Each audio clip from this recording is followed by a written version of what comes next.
बोलिए वृंदावन बिहारी लाल की। अच्छा, गृहस्थ आश्रम की चर्चा कर रहे थे महाराज। 4 आश्रम हैं, इस बात को सबको जानना चाहिए। पहला आश्रम कौन सा है? ब्रह्मचर्य आश्रम। हमारे जीवन की आयु मापी गई है 100 वर्ष की। अब भले कोई 60 वर्ष में चला जाए, 70 में चला जाए, परंतु 100 वर्ष की मानी गई है। तो उसमें 4 भाग कर दीजिए हैं, 25 25 25 25। तो 4 आश्रम होते हैं। पहला ब्रह्मचर्य आश्रम, यानी कि 1 से 25 वर्ष तक की आयु ब्रह्मचर्य आश्रम की होती है ना। और 25 से 50 वर्ष की आयु जो होती है वो गृहस्थ आश्रम की होती है, यानी कि आदमी के विवाह करने की उम्र जो है वो 25 वर्ष की है। 50 वर्ष तक गृहस्थ पालन करें।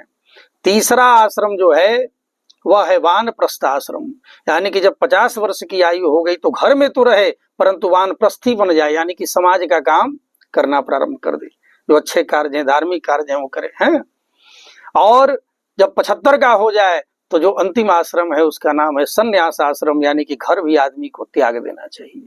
75 वर्ष की आयु में घर का त्याग कर देना चाहिए और अन्यत्र कहीं तीर्थ वगैरह में जाकर के निवास करना चाहिए। और बोले घर में भी रहे तो सन्यासी बन जाए, बिल्कुल घर से कोई मतलब ना रहे, केवल भोजन ग्रहण करें और जा करके लोगों को भक्ति के मार्ग में प्रशस्त करें। तो 4 आश्रम कहे गए हैं। लेकिन महाराज ऋषियों के अनुसार 4 आश्रमों में जो सबसे बड़ा आश्रम है, प्रमुख आश्रम है, उसका नाम है गृहस्थ आश्रम है। गृहस्थों के जो ऋषि हैं उनका नाम है धौम ऋषि महाराज।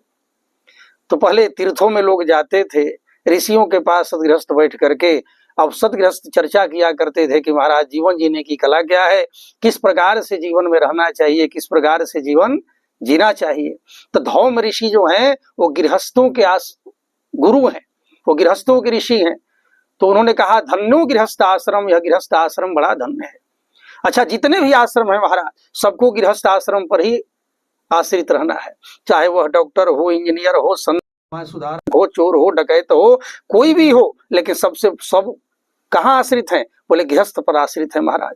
यदि गृहस्थ भोजन नहीं देगा तो सन्यासी भी नहीं चल सकता, संत भी नहीं चल सकता महाराज। यानी कि सबको गृहस्थ से ही निकलना है। इसीलिए गृहस्थ आश्रम सबसे बड़ा आश्रम है। और गृहस्थ धर्म की जो धुरी है वो पति पत्नी के प्रेम पर आधारित होता है। इसलिए पति पत्नी जो है वो गाड़ी के 2 पहिए होते हैं महाराज। अब एगो पहिया गाड़ी में ट्रक का लगा दीजिए, एगो साइकिल का, तो चलेगा नहीं, चल पाएगा है। दोनों समान होना चाहिए। यानी कि समान का मतलब क्या है कि वैचारिक समानता होनी चाहिए। जिस प्रकार का विचार पति का हो वैसी ही विचार पत्नी का भी हो। तो वैचारिक समानता पति पत्नी में होनी चाहिए, तब जाकर के गृहस्थ रूपी गाड़ी जो है वो आगे बढ़ती है। और गृहस्थ में रहते हुए आदमी साधु हो सकता है, संत हो सकता है। गृहस्थ में रहते हुए ही भगवान की चर्चा की जा सकती है महाराज। गृहस्थ एक तपोवन है जिसमें संयम एवं सहिष्णुता की पालन करनी पड़ती है महाराज। तो गृहस्थ आश्रम सबसे बड़ा आश्रम है और गृहस्थ आश्रम में रह करके भगवान की भक्ति करके आदमी मोक्ष को भी पा सकता है। बोले राधे राधे, बोले वृंदावन बिहारी लाल की।